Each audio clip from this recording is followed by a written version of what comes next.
നമസ്കാരം. തിരഞ്ഞെടുപ്പ് പടിവാതിൽക്കൽ എത്തി നിൽക്കുമ്പോൾ ഇടതുപക്ഷ സർക്കാരിന്റെ ഭരണം പ്രതിക്കൂട്ടിലാണ്.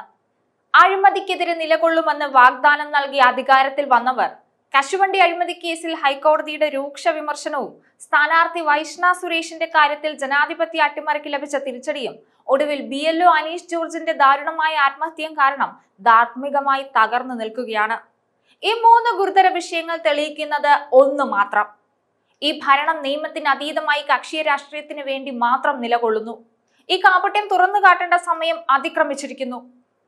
അഴിമതിക്കെതിരെ പോരാടുമെന്ന് പ്രഖ്യാപിച്ച അധികാരത്തിൽ വന്ന ഒരു സർക്കാരിനെതിരെ ഹൈക്കോടതിയിൽ നിന്ന് ഇത്തരമൊരു പരാമർശം ഉണ്ടാകുന്നത് ഭരണത്തിന്റെ ധാർമ്മികതയെ തന്നെ ചോദ്യം ചെയ്യുന്നതാണ്. ഇടതുപക്ഷ ജനാധിപത്യ മുന്നണി തങ്ങളുടെ ഭരണം മുന്നോട്ട് കൊണ്ടുപോകുന്നത് അഴിമതിയുടെ നിഴലിലാണ്. ശുദ്ധമായ ഭരണമായിരുന്നു LDFന്റെ വാഗ്ദാനം. അഴിമതിക്കെതിരെ നിലകൊള്ളുന്ന ഒരു സർക്കാർ എന്നതായിരുന്നു പ്രഖ്യാപനം. എന്നാൽ ആ വാഗ്ദാനത്തിന്റെ ലംഘനമാണ് നമ്മൾ ഇപ്പോൾ കണ്ടുകൊണ്ടിരിക്കുന്നത്. നമ്മുടെ സംസ്ഥാനത്തെ നീതിയുടെ പരമോന്നത സംരക്ഷകരായ ഹൈക്കോടതി ഈ സർക്കാർ അഴിമതിക്കാർക്കൊപ്പം ചേരുകയാണെന്ന് തുറന്നടിച്ച് വിമർശിച്ചിരിക്കുന്നു. കോടികളുടെ കശുവണ്ടി അഴിമതി കേസിനെ കുറിച്ചാണ്. വികസനത്തിന് വേണ്ടി നീക്കിവെച്ച പൊതുപണം കൊള്ളയടിച്ച കേസാണത്. പ്രതികളെ പ്രോസിക്യൂട്ട് ചെയ്യാൻ CBI അനുമതി തേടിയപ്പോൾ ഈ സർക്കാരിന്റെ പ്രതികരണം എന്തായിരുന്നു? ഈ LDF സർക്കാർ 3 തവണയാണ് അനുമതി നിഷേധിച്ചത്. ഈ കുറ്റവാളികളെ അവർ സജീവമായി സംരക്ഷിച്ചു നിർത്തി. ഈ അവസ്ഥയെ ബഹുമാനപ്പെട്ട ഹൈക്കോടതി വിളിച്ചത് പരിതാപകരമായ അവസ്ഥ എന്നാണ്.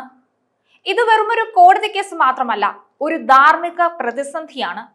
അഴിമതി നടത്തിയവരെ സംരക്ഷിക്കാൻ ഒരു സർക്കാർ തീരുമാനിക്കുമ്പോൾ അവർക്ക് ഭരിക്കാനുള്ള അവകാശം നഷ്ടപ്പെടുന്നു. അഴിമതിക്കെതിരായ മുദ്രാവാക്യങ്ങളുമായി അധികാരത്തിൽ വന്ന LDF ഇന്ന് സ്വർണ്ണക്കടത്ത് കേസ്, ലൈഫ് മിഷൻ അഴിമതി, കശുവണ്ടി കോർപ്പറേഷൻ തട്ടിപ്പ് കേസിൽ പ്രതികളെ സംരക്ഷിച്ചതിലൂടെയൊക്കെയാണ് അറിയപ്പെടുന്നത്.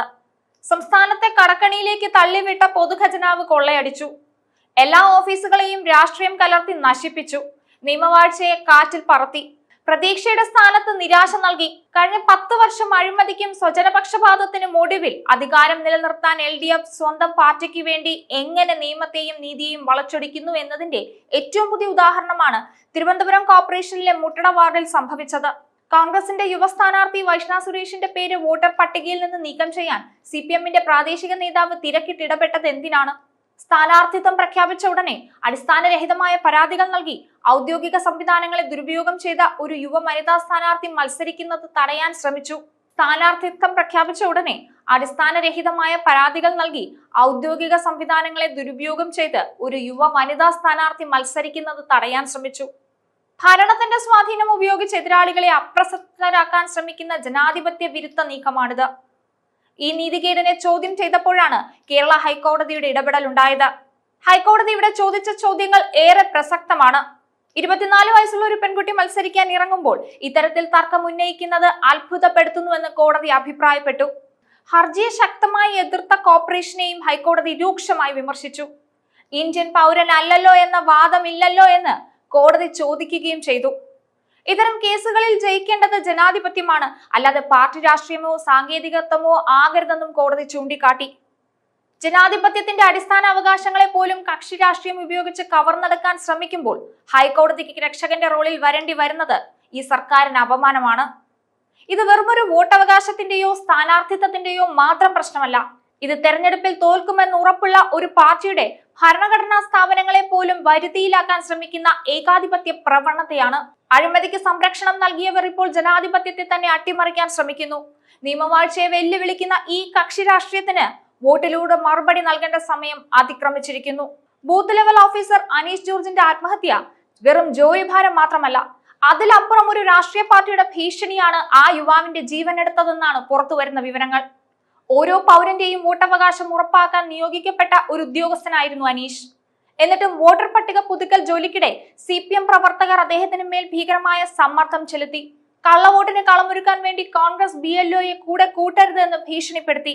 മരിക്കുന്നതിന് തൊട്ടു മുമ്പ് അനീഷ് തന്റെ സഹപ്രവർത്തകരോട് സംസാരിക്കുന്ന ഫോൺ സംഭാഷണം ഇടതുപക്ഷ സർക്കാരിന്റെ കാപട്യം തുറന്നു കാട്ടുന്നതാണ്. അവരുടെ ഏരിയയല്ലേ, പിന്നെ നിൽക്കാൻ കഴിയില്ല, ഭയങ്കര പ്രശ്നമാണ്, അവർ തടയുമെന്നെല്ലാം പറയുന്നുണ്ട്.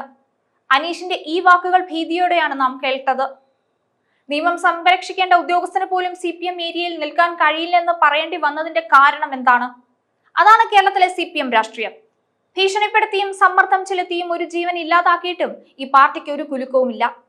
ഒരു സാധാരണക്കാരന്റെ ജീവൻ എടുക്കുന്ന തരത്തിൽ രാഷ്ട്രീയ ഭീഷണി മുഴക്കുന്നത് എന്തിനാണ്? സ്വന്തം രാഷ്ട്രീയം മാത്രം വിജയിപ്പിക്കാൻ ജനാധിപത്യത്തെ പോലും കുഴിച്ചുമൂടാൻ CPM തയ്യാറാണ് എന്നതിന്റെ തെളിവാണ് ഈ ദാരുണ സംഭവം. എങ്ങനെയും അധികാരത്തിൽ വരണം, മൂന്നാം പ്രാവശ്യവും. ആ ഒരൊറ്റ ചിന്ത മാത്രമേ CPM-നുള്ളൂ.